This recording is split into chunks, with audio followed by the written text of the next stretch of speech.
Droga. 15 zanimljivih činjenica koje niste znali. Činjenica broj 1. Kolumbija zaradi oko 10 milijardi dolara godišnje od prodaje droge, što je isto četvrtini legalnog izvoza te zemlje. Činjenica broj 2. 31% rock zvijezdi je umrlo zbog droge i alkohola. Činjenica broj 3. U Holandiji postoje desetine javnih ustanova gdje možete doneti rekreativne droge, uključujući marihuanu, kokain i ekstazi, da ih testirate da li su bezbedni za konzumaciju. Činjenica broj 4. Posjedovanje i prodaja droge se kažnjavaju smrću u Singapuru. Činjenica broj 5. Salema porgi je vrsta ribe koja, ako se pojede, izaziva halucinacije. U starom Rimu je korišćena kao rekreativna droga.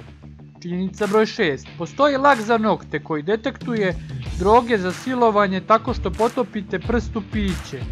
Činjenica broj 7. U Severnoj Koreji marihuana je legalna i čak se ne klasifikuje u droge. Činjenica broj 8. Vojnicima nacističke Njemačke je davana droga po imenu pervitin kako bi duže marširali. Činjenica broj 9. Tragovi kokaina i nikotina su pronađeni u egipatskim mumijama.